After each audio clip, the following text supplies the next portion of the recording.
Masa doa mulai.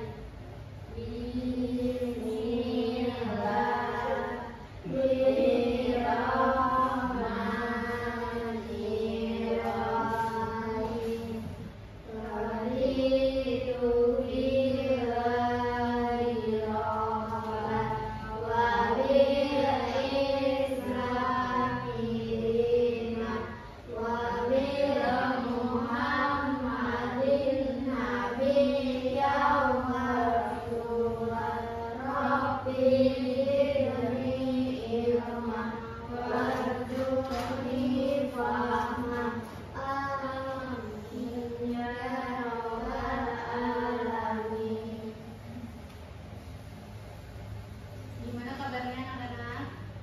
Alhamdulillah, luar biasa. Allahu Akbar.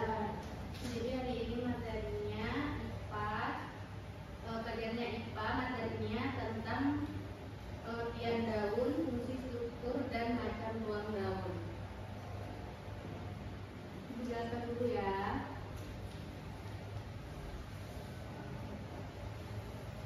Pengertian daun.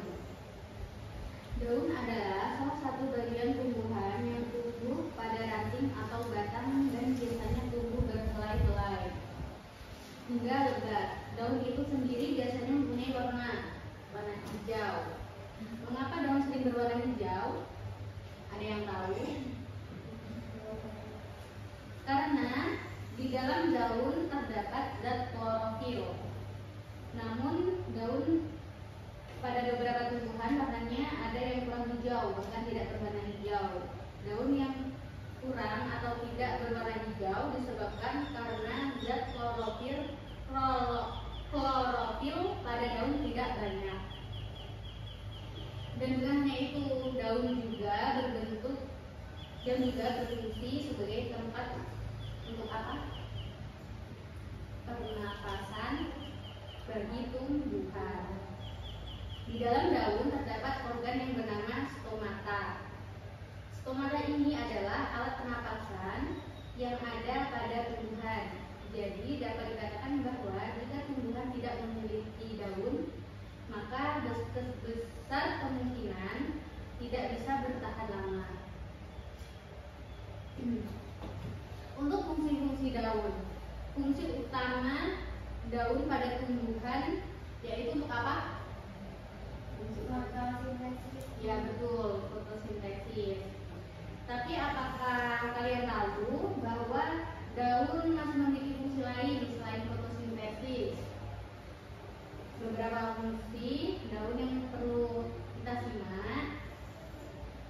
Satu, sebagai tempat penyimpan cadangan air dan makanan. Fungsi daun selain fotosintesis yang pertama adalah sebagai tempat penyimpan cadangan air dan makanan. Penting bagi kita untuk mengetahui fungsi daun ini supaya tumbuhan bisa terus bertahan hidup. Pada umumnya, tumbuhan menyimpan makanannya di akar. Tetapi pada beberapa tumbuhan makanannya dan cadangan airnya disimpan di dalam daun atau di daun. Salah satu tanaman yang daunnya berfungsi sebagai tempat menyimpan makanan, ada yang tahu nggak apa? Untuk contohnya daun yang berfungsi sebagai tempat menyimpan makanan atau cadangan air, yaitu lidah buaya. Oleh karena itu, ketika membuka atau mengupas daun lidah buaya, maka akan terlihat daging seperti agar-agar. Ya kan, kalian pernah tahu kan apa bentuk lidah buaya? Kalau itu seperti agar. Kedua, sebagai alat perkembangbiakan. Seperti yang kita ketahui bahwa perkembangbiakan pada tumbuhan jarang terjadi pada daun. Namun, dalam beberapa tumbuhan daun juga menjadi alat perkembangbiakan seperti tanaman pecel bebek.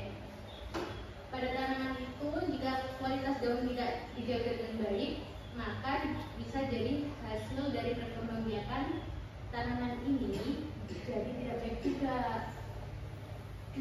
Jadi jika kalian menanam tanaman ini dan merawat tulis tanaman ini sebaiknya selalu memperhatikan kualitas daun. Ketiga, sebagai alat pernapasan. Dari mana tumbuhan bisa bernapas? Tumbuhan dapat bernapas melalui daun karena di dalam daun terdapat organ yang bernama apa tadi? Stomata. Stomata pada daun dapat membantu tumbuhan melakukan pernapasan. Sama halnya dengan manusia, tumbuhan yang tidak bisa bernapas dengan baik maka perlahan akan layu dan tidak akan tumbuh lagi. Keempat, sebagai alat penguapan. Selain sebagai alat pernapasan, daun juga berfungsi sebagai alat penguapan. Namun dalam proses penguapan, daun dibantu oleh kutikula. Bahkan dalam proses ini peran kutikula lebih besar dibandingkan dengan stomata. 5. Sebagai tempat gutasi. Gutasi pada tumbuhan ini terjadi melalui daun. Gutasi sendiri berarti tetesan air dari permukaan tumbuhan. Pada proses ini, tetesan air akan membasahi daun mulai dari permukaannya. Berarti gutasi itu kayak mengembun gitu ya, mengembun. Dan kita juga itu akan menjelaskan tentang struktur daun. Kita juga udah bawa contoh dari daun-daunan. Nanti di akhir ya struktur daun terbagi menjadi dua kelompok, yaitu struktur daun bagian luar dan struktur daun bagian dalam. Setiap kelompok struktur daun terdapat beberapa bagian lagi, yaitu 1. Struktur daun bagian luar. Struktur daun ini bisa kita lihat dengan mudah karena berada di bagian luar daun.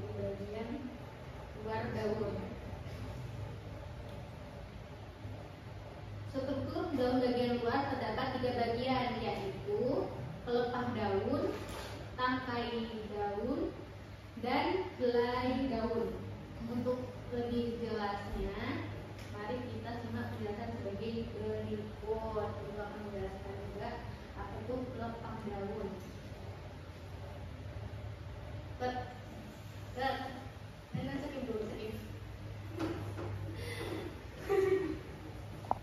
Jadi ibu jelaskan untuk struktur daun bagian luar. Daun juga ambil contohnya dari daun ini daun apa? Daun apa? Daun singkong. Daun singkong. Pelepah tangkai daun itu daun singkong ini memiliki tangkai daun yang berwarna merah ini. Tangkai daun singkong. Tangkai daun? Tangkai daun adalah bagian atau organ daun yang dapat menopang atau menahan helai daun agar tidak jatuh. Jadi ini kan menopang agar daun-daun ini tidak jatuh. Dia nempel di tumbuhan singkong tersebut, di batang singkong. Pada setiap jenis daun, tangkai daun memiliki letak dan fungsi yang berbeda. Pertama, daun lengkap. Tangkai yang ada pada daun ini akan menyatukan helai daun dengan pelepah daun. Kedua, daun bertangkai. Tangkai daun pada jenis daun ini akan melekat di buku-buku batang. Ya, seperti bilang tadi, dia akan melekat di batang. Ketiga, daun tunggal. Tangkai daun hanya menopang satu helai daun saja, jadi tidak bisa lebih. Daun singkong ini kan dia menopang hanya satu daun saja. Keempat, daun majemuk. Tangkai daun bisa tumbuh bercabang-cabang hingga membentuk tangkai daun yang baru atau anak tangkai. Anak tangkai ini berfungsi untuk menopang anak-anak daun. Ada juga helai daun. Meskipun bentuknya sangat beragam, tetapi helai daun menjadi struktur daun bagian luar yang sangat penting karena di helai daunlah fotosintesis terjadi. Bentuk helai daun pada yang daun ada yang tebal dan ada juga yang tipis, serta warna dan ukurannya juga sangat beragam. Keberagaman pada helai daun maka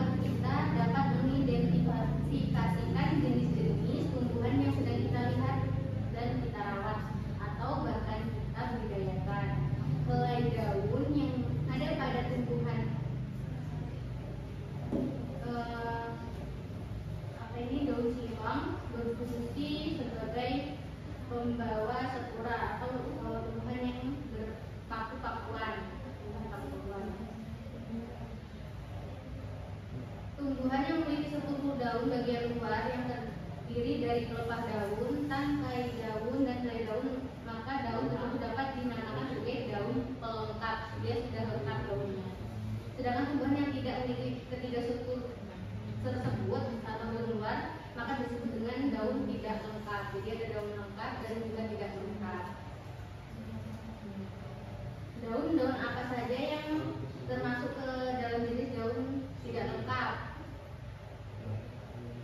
Yaitu daun bertangkai. Daun bertangkai dan tadi sudah dijelaskan yang terdiri dari tangkai daun dan helai daun saja. Contoh dari daun bertangkai bisa kalian lihat pada daun mangga, daun nangka, dan lain-lain. Seperti daun ini ada daun mangga, ini dia juga bertangkai. Daun mangga. Ada juga daun duduk. Daun duduk adalah daun yang hanya memiliki helai daun saja. Daun duduk ada pada tumbuhan berduri. Biasanya memiliki pangkal yang cukup lebar, bahkan terlihat seperti memeluk batang. Daun berupih. Daun berupih adalah daun yang hanya terdiri dari helai daun dan upih daun. Biasanya daun berupih ini dapat dilihat dari familiar rumput-rumput seperti daun jagung, padi, dan sebagainya.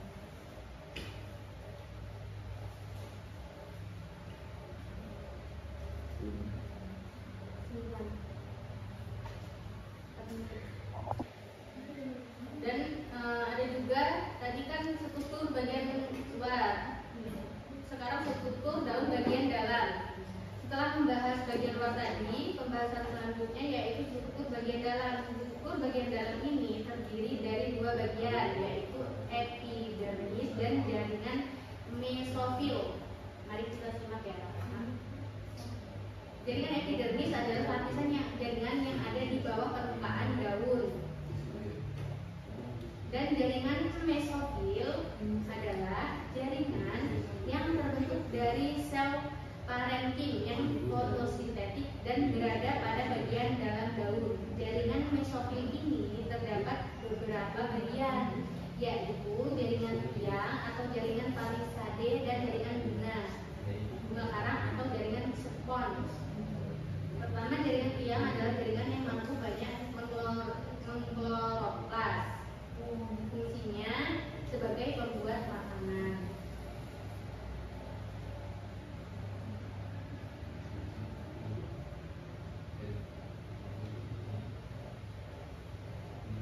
Ada juga macam-macam tulang daun.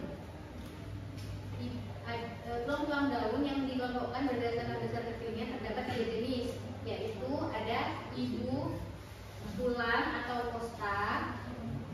Kedua, tulang cabang atau nervus lateralis. Tiga, ada urat-urat daun yang disebut vena. Macam-macam tulang daun berdasarkan susunannya. Tulang daun menyirit atau peninervis seperti daun jambu dan daun apa ini? Mangga. Kedua, tulang daun menjadi atau palminervis. Menjadi itu seperti daun singkong ini ya, dia kan menjadi. Ya, tulang daun melengkung atau carpinervis seperti daun apa mangkok itu loh, kalian tahu? Tahu jadi juga. Oh ya, ini daun seperti ini contohnya. Ada tulang daun sejajar atau rectinervis. Tulang daun berduri juga ada. Dia berdurinya di samping-samping daun itu ada durinya. Tulang berduri pada umumnya tulang daun berduri termasuk ke dalam jenis tanaman konifer. Ya, itu dari penjelasan Ibu. Apakah ada yang ditanyakan? Paham? Sudah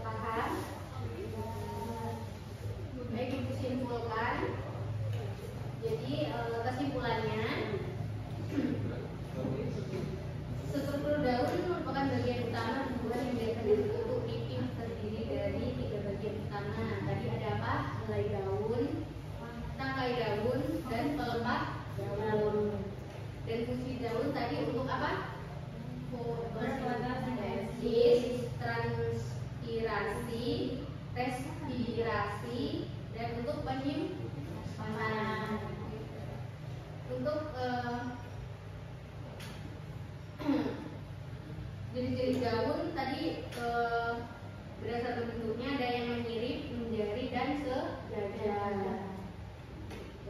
Jadi untuk kajian hari ini